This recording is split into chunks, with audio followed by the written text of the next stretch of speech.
We are beginning the bulletin with some breaking inputs coming in, where the Congress party continues to doubt our forces with the latest tweet from Member of Parliament and former President of Congress party Rahul Gandhi, now saying that national interest is paramount. Government of India's duty is to protect it. Then, first question, why has status quo ante not being insisted on? Secondly, why is China allowed to justify the murder of 20 unarmed Jawans in our territory? And thirdly, why is there no mention of the territorial sovereignty of Galwan Valley?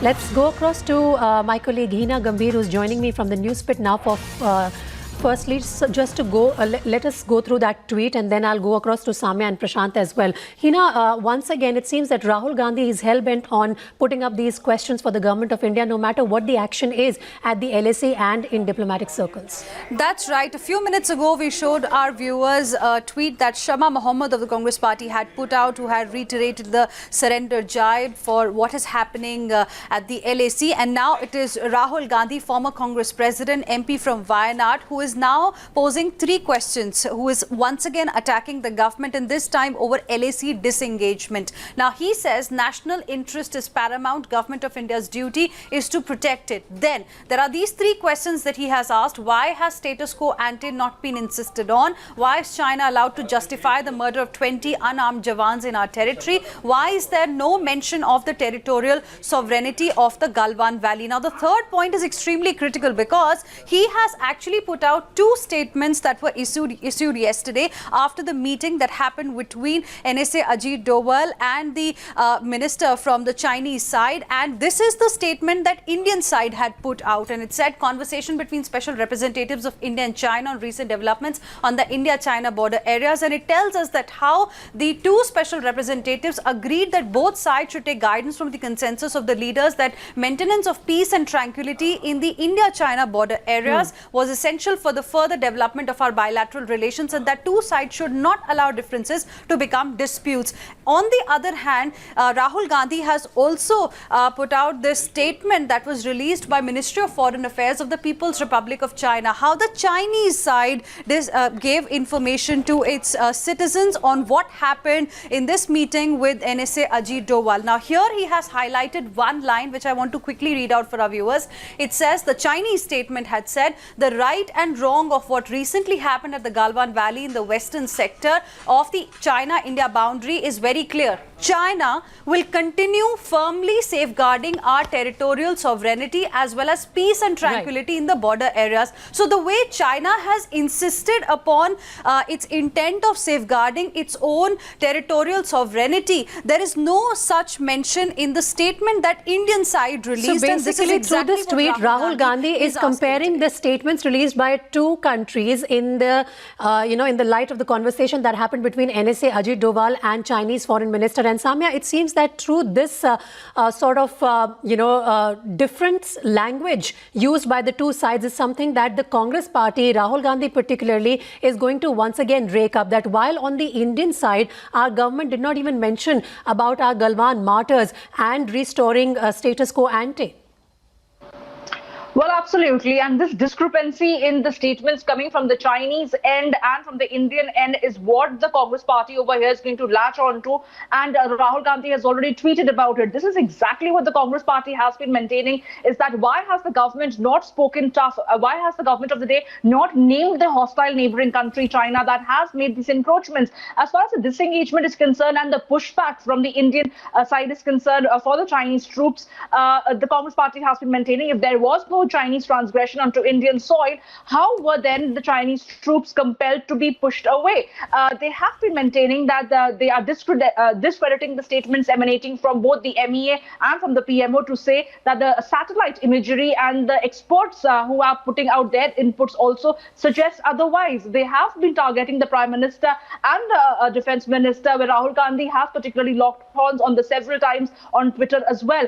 Now, as far as the meeting with the NSA yesterday, as far as the statement that was released yesterday was concerned. The Congress party says that it wasn't satisfactory enough to boost the morale of our forces, where India should have reiterated its position as far as Chinese soil is concerned, that Galwan Valley unequivocally belongs to Indian side. That has not been put out by the Indian government, and that is going to be a huge letdown for our forces, where on the other side, the Chinese statement categorically reiterates their standpoint and asserts that they are going to do everything possible to safeguard the borders. Now, Right, so that has given fresh ammunition to Rahul Gandhi to attack the government on, and of course come up with these three critical questions that he puts out in his tweet. But Prashant, at the same time, it seems that Rahul Gandhi is completely unfazed by the revelations made by JP Nadda, the BJP president, yesterday, that the same man did not even attend the important defense committee meetings. 11 of them did not, become a member of the team which was sent to the front line also to see firsthand what does the Indian army do in border areas. He refuses to, while comment on those allegations, those revelations, continues to mount his attack on the BJP government at centre regarding the situation at the LAC.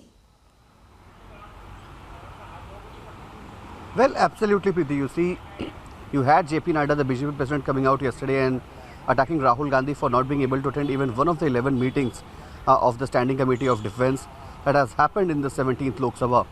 But the Congress party came out and said that just for the fact that he has not attended the meetings, it does not really take away his right to question you. He is an MP, he is a former president of a principal opposition party, he can question you, and that's exactly what he is doing. And ever since, we have seen the questions only coming in from Rahul Gandhi, from Kapil Sibal, from various other Congress leaders. So clearly, at a time when you have statements coming in from both India and China, Rahul Gandhi is talking about the difference in language, the similarities that are not there, and asking questions once again of the government as to what exactly is the real situation. So clearly, these questions are something that are bound to continue over the days to come.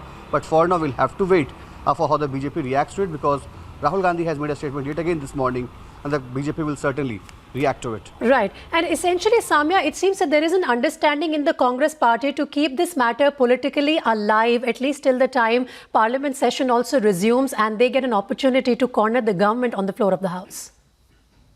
Well, absolutely, Preeti. That is pretty much the entire strategy of the Congress party, to keep mounting pressure against the government as far as the Indo-China tension and the border clashes are concerned at the northern frontier. And this is unrelented ammo that the Congress party has been firing towards the government of the day. Every single day, we see Rahul Gandhi coming up with one statement, one tweet, and it's followed by the other spokesperson, national panelist.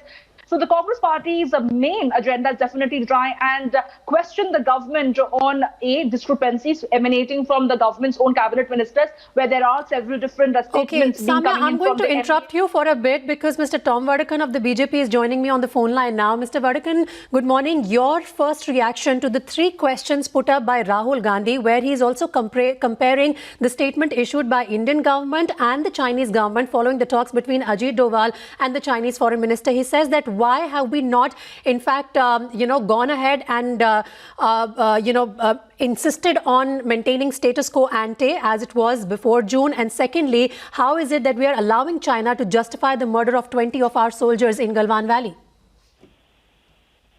Well, let me get into the backgrounder of this gentleman. He gets up early in the morning, some tweets are prepared late in the evening, and then he sends out.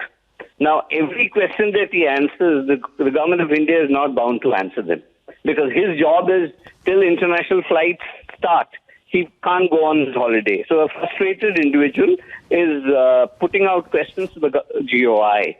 There has been we have put everything in public domain. There is no questions that have not been answered. But then he picks up things which he doesn't do his homework. He doesn't go for the committee meetings.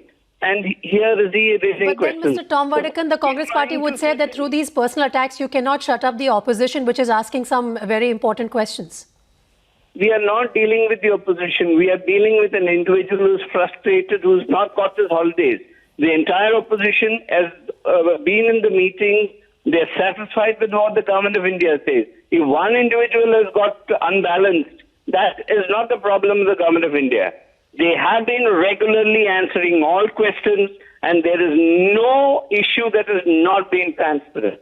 What more do you want? But here's this gentleman who gets up in the morning, he talked about Harvard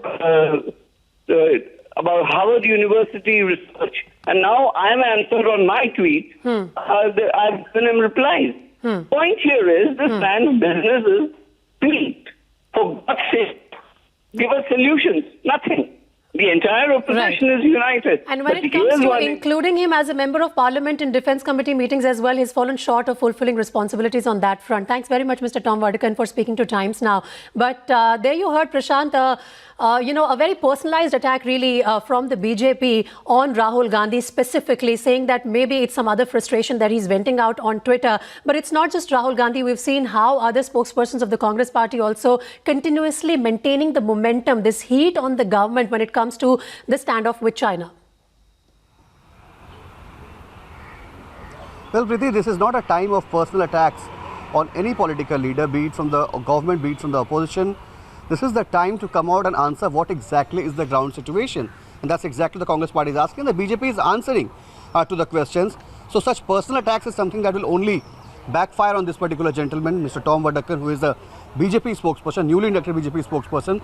But the fact is, the questions and counter questions are continuing, and this is something that gives rise to a massive political fight between the Congress and the BJP, in which both of them are Prashant, stay with me. I want to bring in strategic affairs expert Mr. Arasan Singh as well now, who's joining us on the phone line. Mr. Arasan Singh, somewhere would you agree that by not raising the matter of our, killing of our 20 unarmed Jawans in Galwan Valley, government of India has conceded some ground to the Chinese? Because if the two, top officers, whether it's the NSA, Ajit Doval on our side and Chinese foreign minister on the other, were discussing this matter for 2 hours, then that matter should have been mentioned from the Indian side? So what has transpired, we don't know, actually. There is a statement issued and that doesn't really talk about it. This is the thing which has given ammunition to opposition. No. What has transpired between the two actually is not known.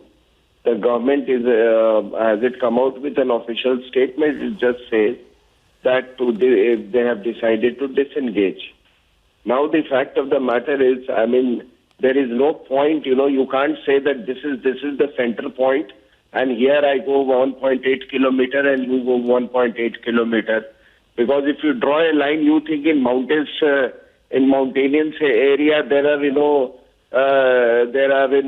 patches available where you also go back 1.8. So let the details come out. And let me tell you one thing, ma'am.